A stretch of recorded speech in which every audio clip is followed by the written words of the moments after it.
بەڵام باسی کەسێکەکەم نەک چوارجبلە لە چل کۆبنەوە هەمیشە قسەی تازەی پێ بووە بۆ حزبەکەی خۆی. مرۆڤێکی کارزما بوو، زیرەک و سیاسەتمەدارێکی باش شێمازم بوو. ئەو پێشمەرگە بوو، ئەو دیبلۆماتکار بوو، ئەو سیاسی بوو، ئەو ئیداری بوو. عملیاتێکی گوتەمە ئەم دل فلان وەختی کەین بۆ هەندێک چونکو قمەیەکی وڵاتت عەرەبی بەغدا هەبوو وێ ڕۆژێ وێ زەخۆمەتە وێ عملیاتی ئەم دێ پەیامێکی دەینە سەدام حوسێنی و قمە عەرەبی. دکتۆر ڕۆژ بۆ کوردستان ژیا و بۆ کوردستان برد. یەکێکە لەوانەیە کە لەگەڵ جەنابی سەرۆک مەسعود بارزانی ئەو سەرپەرشتی شوکاری عەسکەری و پێشمەرگەیە کرد.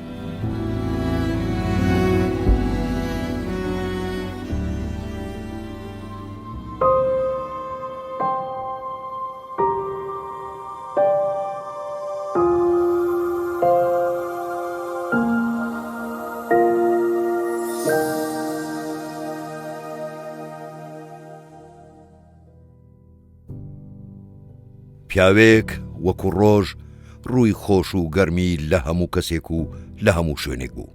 خێزانی ئێمە چ لە باوکەوە چ لە دایکەوە حەقیقەتەن پێش زەمانی شێخ مەحموودیش هەر لە شۆڕشی شێخ عەبدولسەلامی بارزانیەوە لە وەختەوە لە مەعمەعەی کوردایەتی و خەبات و تێکۆشانە بوون بۆ کوردستان. لە باوکەوە سدیق شاوەیس، ئیسماعیل شاوەیس، جەمیل شاوەیس کامانە سێ برا بوون. سدیق شاوەیس باوکی باپیری ئێمەیە، مانە هەر لە زمانی عوسمانلیەوە خەباتیان کردووە بۆ کوردستان و بۆ گەلی کوردستان. لە دایکیشەوە ئەوە شێخ سەلام کە معروفە شاعرێکی نەتەوەیی کووردە، شعرەکانی و تێکۆشانی ژیانی خۆی کە لە شۆڕشی شێخ مەحموودەوە دەستی پێکردووە و لەگەڵ شێخ مەحموودا بووە و بەردەوام بووە تاوەکو ئەو ڕۆژەی وەفاتی کردووە. In den 70er Jahren habe ich Dr. Roche in Leipzig beim لە ساڵانی 1970کان لە لای پیزیک دکتۆر ڕۆژم ناسی کاتێک قوتابی بووم. ئەویش بۆ یەکەم جار ئاشنای مێژوو گەل و خەباتی کوردی لە پێناو ئازادیدا کردم. لەو کاتەشەوە خۆشەویستیەکی بێوێنەم بۆ کوردستان هەیە. لە دوای هاوسەرگیریمان سێ منداڵمان بوو، دوو کچ و کوڕێک بە ناوەکانی تروسکە، بریسکە و نووری. لە ساڵانی 1970کان و 1980کان ئێمە شەرەفی ئەومان پێدرا کە لە نزیکەوە خانەوادەی کاک مەسعود بارزانی ببینین و زۆربەی کات کە دەهاتە ئەڵمانیا لە بەرلین سەردانیان دەکردین. هەتا ئەمڕۆکەش کاک دڵشاد بارزانی وەکو مامە بۆ منداڵەکانم. لە ساڵانی 1980کانیش لەگەڵ دکتۆر ڕۆژدا لە ئێران دەژیاین. کوڕی بنەماڵێکی دیاری سلەیمانی، باوکی کەسایەتێکی دیاری سلەیمانی، براکانی ینی ڕۆحی سلەیمانی زۆر دیارە لە ناویانە، لە کولتوریانە، لە هەڵسو کەوتیانە. وەکو برا ئەو چونکە کوڕی گەورەی خێزانی ئێمە بوو، هەمیشە ڕێزێکی تایبەتی هەبوو. ئێمە هەمومان ئێمە هەشت براین، حەوبراکەی تر دایمە ڕێزێکی تایبەتیان هەبوو بۆ کاکە ڕۆژە. بەڵام لە هەمان کاتیشە ئەو لەگەڵ بچکۆلەکەمانە بچکۆلە بوو، لەگەڵ هەمومانە ڕەفیق بوو. ئینسانێکی دیموکراتی بوو. ئەگەر گرفتێک بوو باید دائەنیشت بە مناقەشە لەگەڵ یەکتریە ئەو گرفتە حەل بکرایە. من زۆر کەسم دیوە کە لەو مەجالا مەشغوڵ بوون جانبە کۆمەڵایەتیە خێزانیەکە با بڵێن ئیهمالیان کردووە. بەڵام ئەو بەڕاستی بەڵانسێکی هەبوو کاتی بۆ تەرخانە کرد. لە مەجلیسی شێخ سەلامی باپیرەیدا لە ناو شاعیراندا و لە مەجلیسی نووری شاوەیس و ناهی خانی دایک و باوکیدا لەگەڵ سیاسیەکاندا و لە مەقاماتی بەرزدا ڕەخنە لە مەلیکی عێراق دەگرێت و دروشمی خۆنیشاندەرەکان لە نزیکەوە بە گوێی ساڵح جەبری سەرۆک وەزیرانی ئەو کاتی عێراقدا دەدات. ناهیدەی شێخ سەلام دایکی دکتۆر ڕۆژ نووری شاوەیسە. لە کتێبی یادەوەریەکانیدا بە ناوی ئەوەی لە بیرما نووسیوێتی ساڵی 1953 لەگەڵ باوکی ڕۆژ بۆ شاری کووت گوازراینەوە. ڕۆژ چووە باخچەی منداڵان. ئەو ساڵە مەلیک فەیسەڵ پادشای عێراق بە یاوەری ماجید مستەفا سەردانی کووتی کردبوو. سەری لەو باخچەی منداڵانەش دابوو. ڕۆژ کە منداڵێکی زۆر جوان و پاک و خاوێن بوو دەستنیشان کرابوو بۆ ئەوەی بە خێرهاتنی مەلیک بکات. ئەویش زۆر بە جوانی وتەی پێشوازی ئیلقا کردبوو. مەلیک بانگی کردبوو چوکلێتێکی پێدا بوو. ڕۆژیش بە پێکەنینەوە گوتبووی: های های مەلیک ئشکوبراتە، ینتینی چکلێتە، خۆ ئەبوویە ینتینی قوتیە. واتە مەلیک بەو گەورەیەی خۆی یەک چوکلێتم دەداتێ، خۆ باوکم یەک قوتم پێدەدات. مەلیک بانگی کردبوو وێنەیەکی لەگەڵ گرتبوو. ڕۆژ نووری شاوەیز کوڕی نووری شاوەیز کەسایەتی نیشتیمان پەروەر و ناسراوی کورد بووە. دایکیشی ناهیدە شێخ سەلام بووە کە ڕۆڵێکی گەورەی لە بڵاوکردنەوەی خوێندەواریدا هەبووە و یەکەم ژن بووە گەیشتۆتە پلەی ئەندامی کۆمیتەی ناوەندی پارتی دیموکراتی کوردستان. دکتۆر ڕۆژ یەکەم وەکو دایکێک ڕێزێکی فەوقە العادەی هەبوو بۆ دایکم، وەکو دایکێک کە واجبی هەموو مناڵێکە بۆ دایکی ئەو ڕێزە گەورەی هەبێ. دوو وەکو مامۆستایەکیش سێریە کرد. دایکم یادی بەخێر 4-5 جیلی دروست کردو لەم وڵاتە، بۆیە خیبرەیەکی زۆری هەبوو لە ڕووی کۆمەڵایەتی، لە ڕووی سیاسی، لە ڕووی خەڵق ناسین اعتیمادی لەسەر ئەوە کرد. لە نزیکەوە شاهدی جەنگی نێوان عێراق و ئێران بووین و هەروەها بردمان و هێرشەکانی سوپای عێراقی و لە نزیکەوە قوربانیانی ئەو شەڕانەمان دەبینی. لەو سەردەمەشدا دکتۆر ڕۆژ فەرماندەی پێشمەرگە بوو.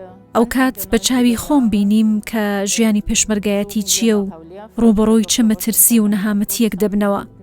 لە ناوەڕاستی 1970کان و سەرەتایی 1990کان هاتینە هەولێر لەگەڵ دکتۆر ڕۆژ ژیاین. ئەو کاتیش کاتێکی هەستیار و تایبەت بوو بۆ گەلی کورد و دکتۆر ڕۆژ لە سەرجەم ئەو ڕووداوانەدا بەشدار بوو کە کاریگەری لەسەر چارەنووسی گەلەکەی هەبوو. ئەم پیاوە پارتی بوو، پارتیەکی بێئەم لە ئەولا یەک هەناسە لە بنەماڵەکەیە کوڕی گەورە بوو و لە تافی لایەتیە لە ناو یەکێتی قوتابیان و دنیای سیاسەتە هاتووە.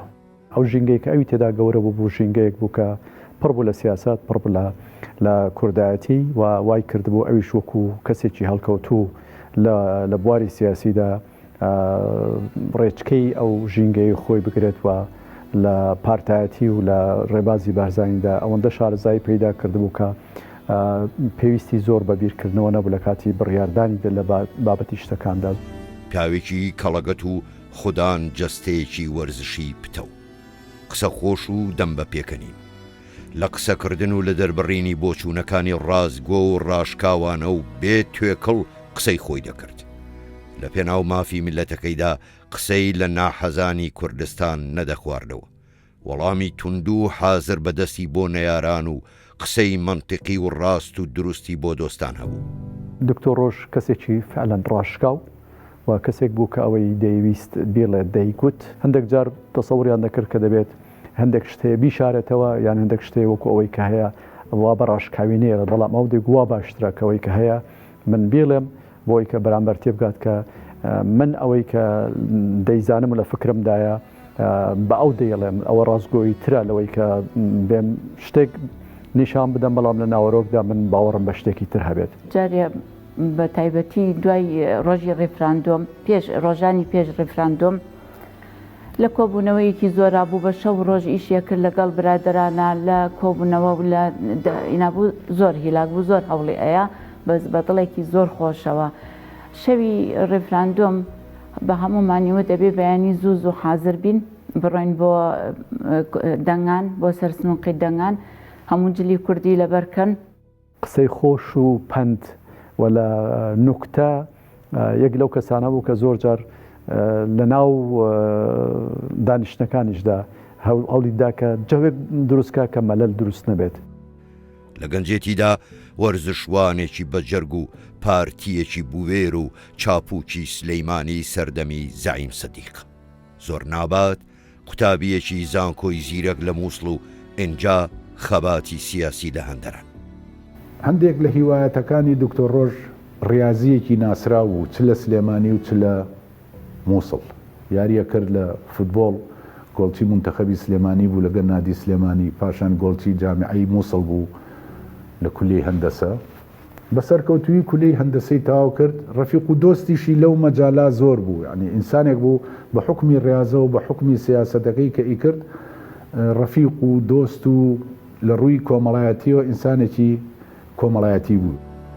دکتۆر ڕۆژ لە ساڵی 1940 لە شاری سلەیمانی لەدایک بووە. خوێندنی سەرەتایی لە بەغدا و کەرکووک و مووسڵ تەواو کردووە.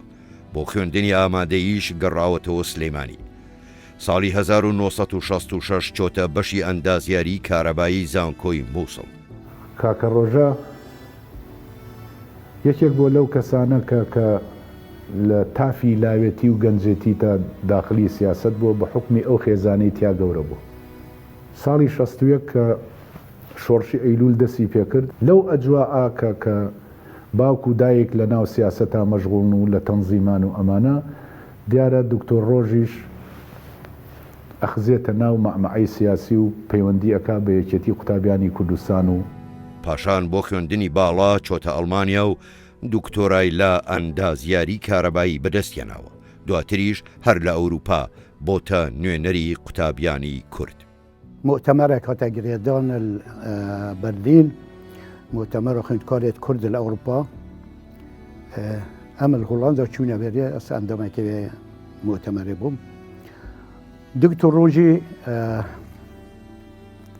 سرپرشتيا في مؤتمر كر بحقيقة حتى مؤتمر خلاص بوي بسركفتن كاباش اف مؤتمر بريفابر لكونفرانسي قیادەی موقەتە بەشداری کرد کە لە بەرلین کرا لە ساڵی 79 لە کۆنگرەی نۆمی پارتی دیموکراتی کوردستانە هەڵبژێرا بە ئەندامی کۆمیتەی ناوەندی پاش ماوەیەکی کورت بوو بە مەکتەبی سیاسی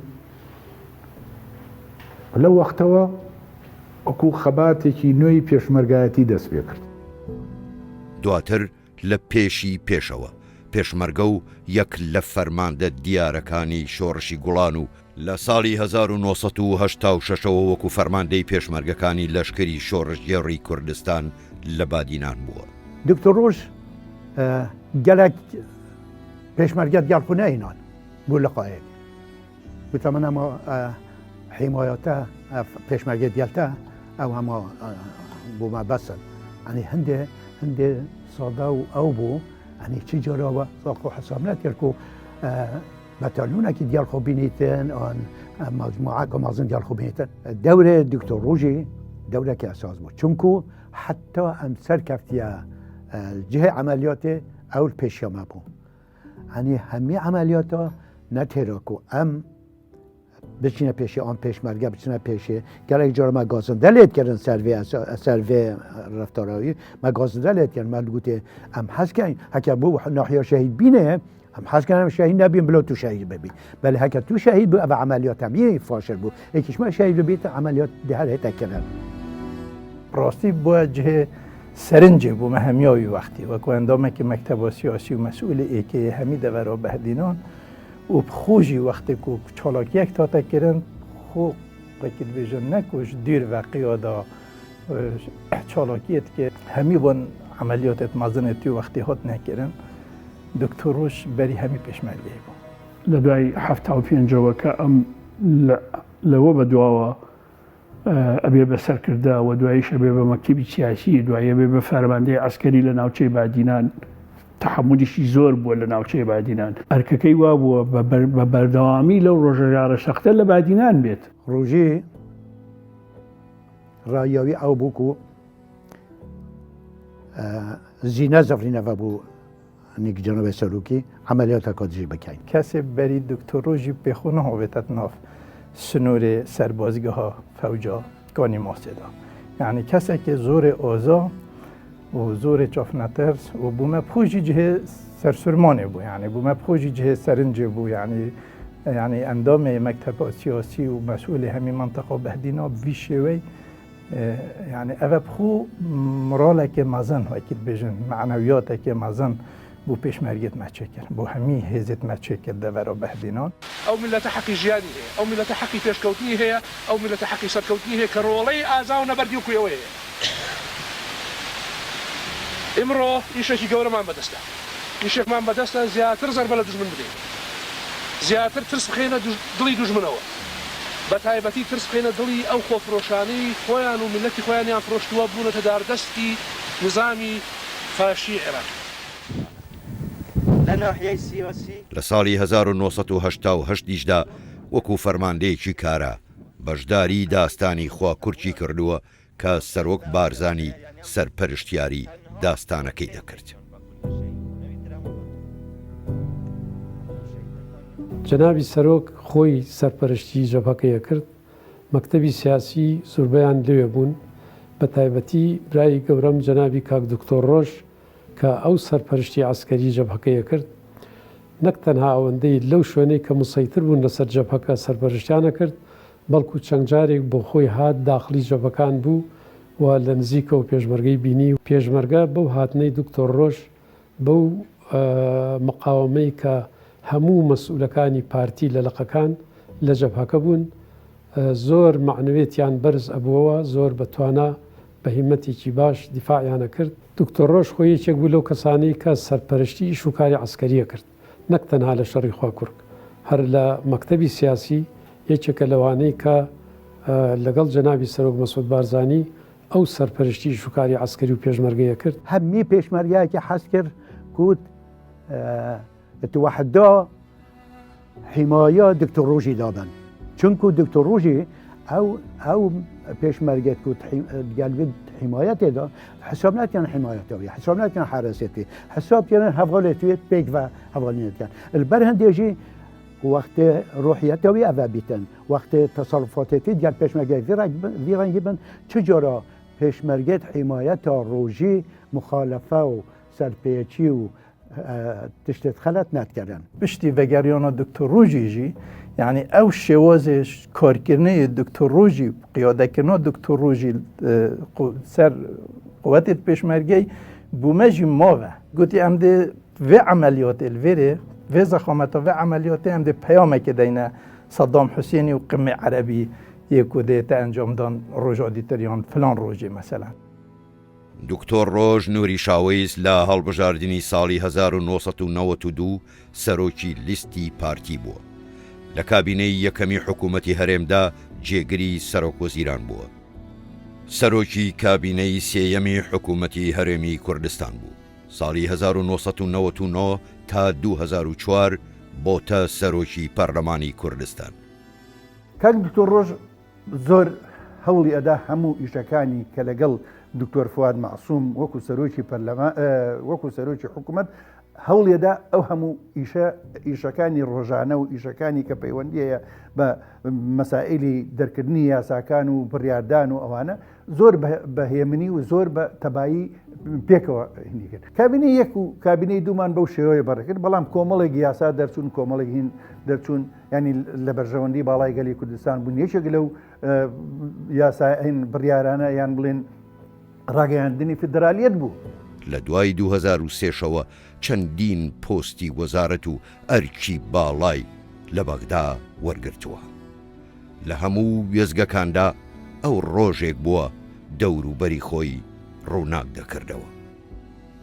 لە بواری حکومڕانیشدا بەحقەت درێخی نەکرد هەم لە بواری پەرلەمان هەم لە حکوومەتدا هەم لێرە هەم لە عێراقیشدا و فعلا لە کاتی نووسینی دەستوریشدا بە هاوڕێتی جەنابی سەرۆک بەشدار بوو لە نووسینەوەی دەستوردا و لە ڕێیەکانیدا هاوکارێکی زۆر باش بوو و فعلا توانی کە زۆر شت هەیە کە لایەنەکانی تر دانویست چ لە ڕووی زمانەوە دەرباز ببێت چکە ئەوەی کە دەگوترا و دەنووسرا بە عەرەبی بوو ئەوی شارەزایەکی باشی لە زمانی عەرەبیدا هەبوو. دکتۆر ڕۆژ هەمی وەرەدا هەمی کارێت خوددا gelekî serkeftî bû daimen yani tesewwur nakem pirsiyateka xwe da mesuliyeteka xwe da feşel îna bîtin an kêm û kasî hebû bin her mesuliyeteka wergirt bîtin ڕەنگێکی سەرکەفتن یا پرێڤە بری و جگەلەوەش لە ناو پارتی دیموکراتی کوردستان چەندین ئەرک و بەرپرسیارەتی گرنگی پێس پێردراوە.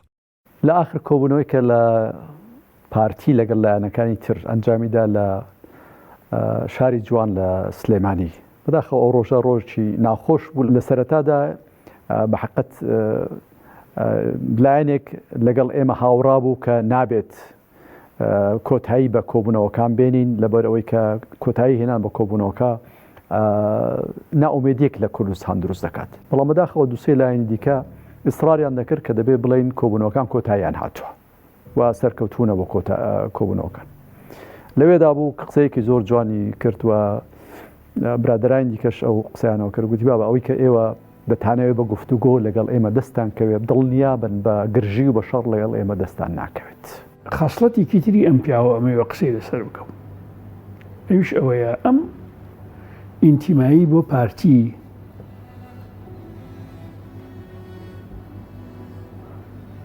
وای دێ کردبوو لە کۆبوونەوەکانە ئەتوانم بڵم لە بەشی زۆری ئەندامانی مەکتەبی سیاسی و سەرکردایەتی پارتی زۆرتر پیداعەگرت لەسەر بڕیارەکانیان. من دکتۆر ڕەژاوا بینم خاصڵەتێک لە خاصڵەتە هەر گرنگەکانی سەرکردە ئەوەیە هەموو شتەکانی خۆی ئەڵێ بەرامبەرەکەی بریندار ناکات عاجز ناکات لە مەنتقی خۆیەوە جوان شتەکانی لێکەدایەوە. دواتر بۆتە نوێنەری سەرۆک بارزانی لە ئەنجومەنی دەسەڵات کە لە بەغدا پێکێندرا. دواتریش پۆستی جێگری سەرۆک کۆماری عێراقی وەرگرت. لە ساڵی 2005 بۆتە جێگری سەرۆک وەزیرانی عێراق کە ئەو کاتی ئیبراهیم جعفەری سەرۆک وەزیران بوو. ساڵی 2010 جارێکی دیکە بۆتە جێگری سەرۆک وەزیران لە ویلایەتی دووەمی نووری مالیکی. برێمەر ئەو بوو مەجلیسی حکمی دروست کرد کە مەجلیسی حکمی دروست کرد جەنابی سەرۆک بارزانی یەکێک بوو لە ئەندامانی مەجلیسی حکومەکە. کاک دکتۆر ڕۆژ وەکو جێگری لەوێ بەشداری ئەکرد لە کۆبوونەوەکانیەوە و هەروە لژنەیەک دروست کرا بۆ دەستوری هەمیشەیی عێراق. کاک دکتۆر ڕۆژ لەوەش دەورێکی باڵای تێدا بینی. لە ساڵی 2014 دووبارە بۆ پۆستی جێگری سەرۆکی ئەنجومەنی وەزیران لە حکوومەتەکەی عەبادی دەستنیشان کراوە.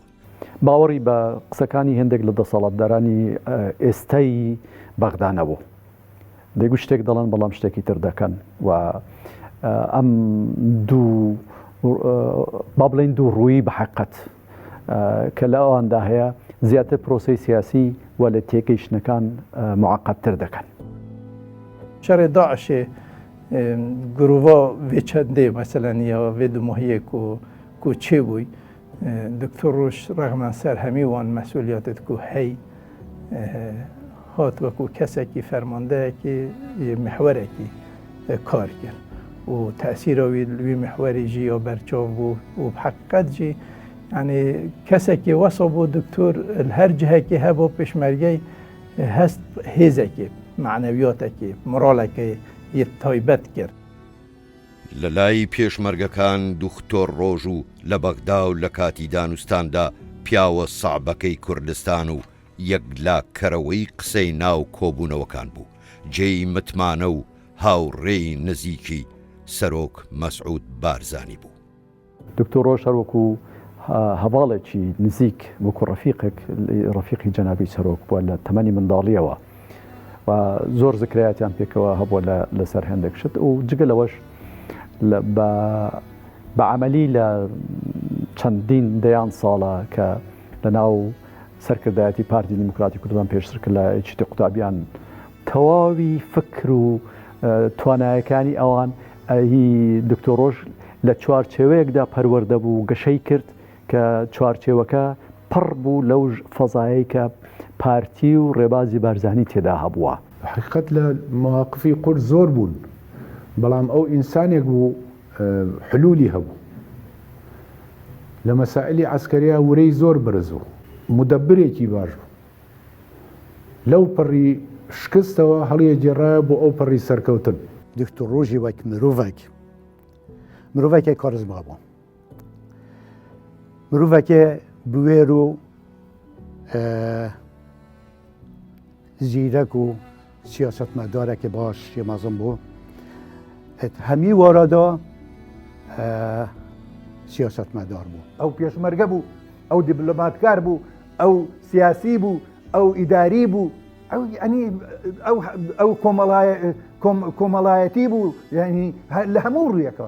کاک مەسعود لەبەر وەزعی نەخۆشی ئەو حەقەت لە بیدادە دڵی نەهات بڵێ ئەو بچێ بەڵام کاتێکە گوترا گوتی وەڵاجا ئەگەر بتوانێ خۆ زۆرمان پێخۆشە ئەویش بچێت گوتی دەچم پێش ئەو ڕۆژەی کە بیبەن بۆ خەستخانە بە 2 ڕۆژ لە کۆبوونەوەیەک بەشدار بوو کە لە کۆبوونەوەکە دیار بۆ زۆر خراپە بەڵام دیسان هاتە چوو بۆ کۆبوونەوەکەوە بەشداری کۆبوونەوەکەی کردبوو چونکە سەرپەرستی ئیشەکانی دەکرد لەسەر تەرمی پیرۆزی هەڤاڵ و سەرکردەی نەمر کاکە دیکتۆر ڕۆژ دوجار ڕۆژی دووشەممە 15/2/2021 دکتۆر ڕۆژ نووری شاوەیس ئەندامی مەکتەبی سیاسی پارتی دیموکراتی کوردستان و سیاسەتمەداری دیاری گەلی کوردستان دوای ململانەیەکی زۆر لەگەڵ نەخۆشی لە یەکێک لە نەخۆشخانەکانی شاری هەولێر لە تەمەنی 74 ساڵیدا کۆچی دوایی کرد.